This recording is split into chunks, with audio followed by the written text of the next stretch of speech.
All right, great. Good morning, everyone. Let's take it again. Hi, and welcome to the Reflections 101 show with me, Akosia de Crazy.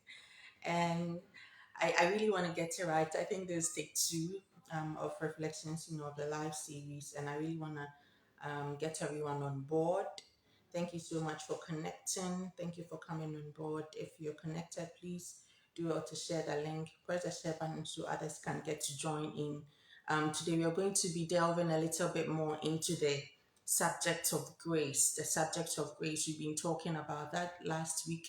We spoke on grace, and we try to relate it with supplements whenever you go to the pharmaceutical retail outlets to get yourself a supplement. Or sometimes you know that you're taking in food, all right. You may be taking in your chia seeds on your smoothies. You may be taking in some fufu and groundnut soup, knowing that you're getting some proteins from the meat. You're getting everything that you need to get. Maybe fufu, you'll be getting a lot of carbohydrates, some amount of potassium from the plantain and all that.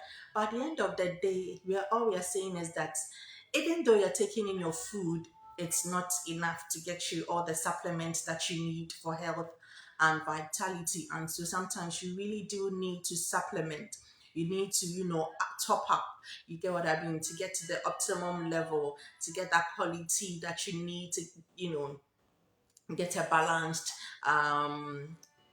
supplement, or a balance of everything that you need for life. So we're saying that, does it take away the fact that you need to be hardworking? No, it doesn't. It doesn't. So be hardworking and be on time and punctual, be consistent and persistent. All happens to be all the food that you're boiling up, the eggs that is on fire, everything that you're putting together on that seven acts, a la carte, ever, the food and the portion of food that you're taking at that particular time would happen to be the hard work you're putting in. But at the end of the day, you surely still do need something to top it up. You surely do need something that will, give a boost. And that thing is what we're calling grace. And last week we did justice to it.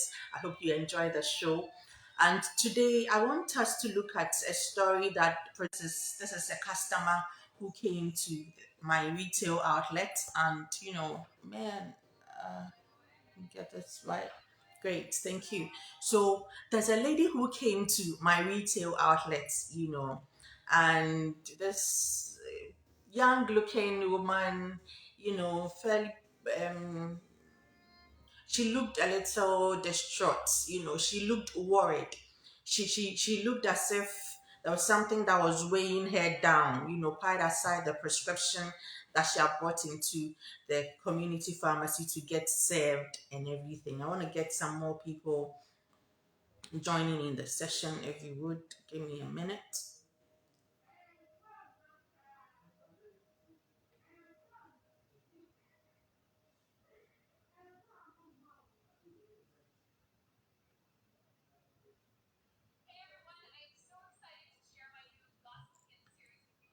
Great.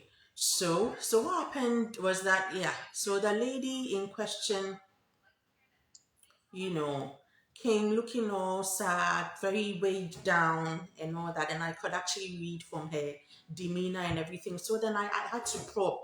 I went closer to probe a little further to know what was exactly the issue. Quite aside medicine, getting money to buy the medicine and all that.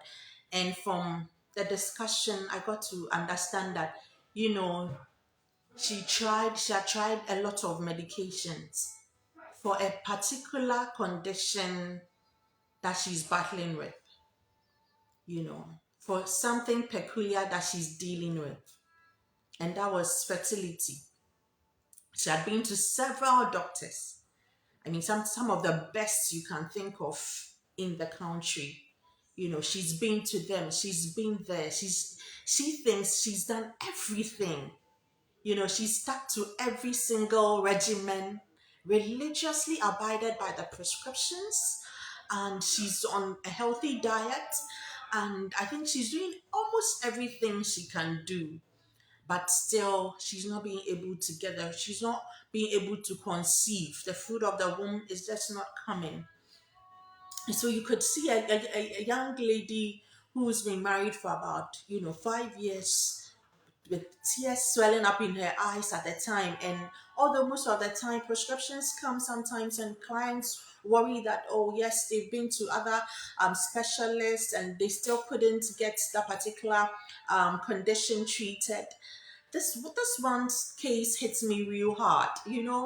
Her case really sunk in deep with me, and I began to ask and question, and I questioned God, and I asked that God, maybe she has also prayed for some amount of grace to be able to go through whatever she's going through.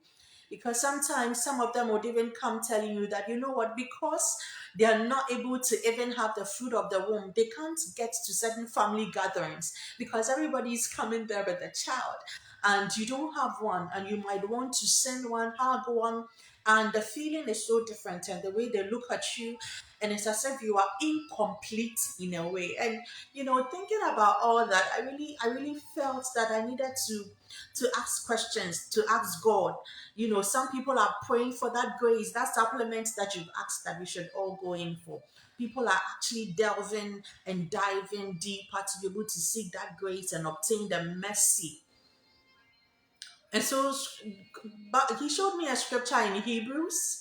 I was redirected to Hebrews, and I think it should be 14, where it says that, why don't you come boldly onto the throne of grace, wherein you might obtain mercy and find grace to help in time of need.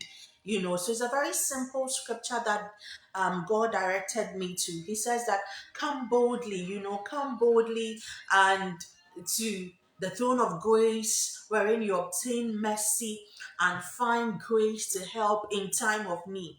So I was like, well, yeah, this girl is trying to find help, anyways, in time of need, and I think she's not getting it. So what would you recommend?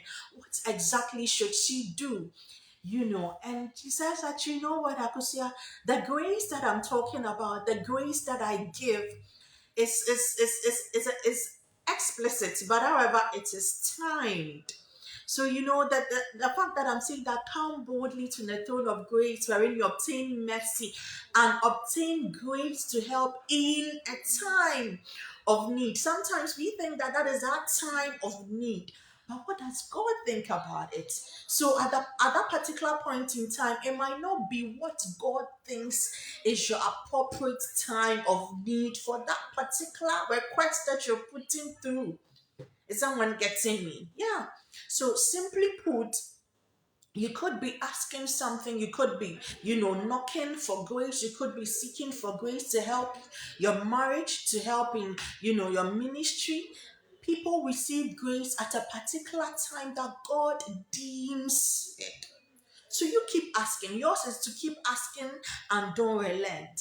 And so something came to my mind, something very profound. We all know Apostle Joshua Selman, for those of you who follow him on social media and are fans of his or love his preaching, go on YouTube and all that to listen to his messages. So I reckon that some time past he hadn't received that grace to be accepted, wherever that he goes, to be accepted. Some time past he might have been praying and struggling through his ministry, and he might have really cried unto God and asked for a certain grace to break through, a certain amount of grace to have his prayers answered, so that people will be identifying the gift that God has placed in him. But it wasn't at that point that God gave. It was in the timing of God, which was perfect, perfect timing of God. So this morning in particular, I really want to talk to the women out there, the men out there, husbands out there who are struggling with fertility issues. There's a certain amount of grace that God will release to help you to go through the time, to go through the period. And grace will also be released to help that fruit of your womb to conceive and receive child. But only do wait on the timing of God. Grace will surely be released. I bet you, yes, it will. but only do wait on the timing of God. There's a particular grace that will be released at a particular time to fulfill something unique in your life. I don't know if it's a health condition you're struggling with this morning, but there's a particular kind of grace that God will release. And though it seems as if you're knocking and knocking and nobody's hearing and the answers are not coming, there's a particular kind of grace that's going to be released at a particular time that's in God's best timing. He says that come boldly to the throne of grace, wherein you obtain mercy, okay, and find grace in a time of need. And remember that it's not your time of need, it's in God's own time when He feels and knows and understands the timing and the seasons, and He will release to you. Don't give up hope, don't lose heart. No, continue to pray for strength to sustain you, continue to ask for grace, and it will come through for you. I know you've been blessed. I don't know what message or nuggets you're taking home, but please do remember to type it in the comment section. It might hit someone real hard and, impact and change their life, bring smiles and bring hope, revitalize, help someone to reflect, and it will do someone good. So I don't know what you've learned. Please don't go away without typing it in the comment section. Type it right there in the comment section. Type grace in time of need. Grace in time of need. And I don't know what exactly is hitting you right now, but I'm praying a prayer with you that God Himself will release grace to help you to keep weight. God Himself will release grace if it's a God will absolutely release grace. So that's my message for you this Wednesday. On here, right here on Reflections 101 show. I'll be coming your way next week with another episode of Grace. And I know that indeed God will release grace to help us all in our times of need. If you just connected, please do well to go back to the videos and listen to the full episode, and I bet you'll be blessed by it. You'll be so, so, so, so blessed. WhatsApp, broadcast the message on your WhatsApp timelines, on your WhatsApp statuses. Feel free to sharing, and it'll bless someone. God impact, yeah. Grace, grace, grace. Grace in a time of need. Thank you all so much. Thank you, Auntie Patience, for connecting and always being a good support. Your support is an encouragement to me. Thank you so much. Samona, God bless you so much. God bless you so, so much. Mrs. Eva Boache, thank you so much for connecting. To my wonderful friend Josephine Atahine, thank you so much for the encouragement to get me back onto Reflections despite the busy schedules.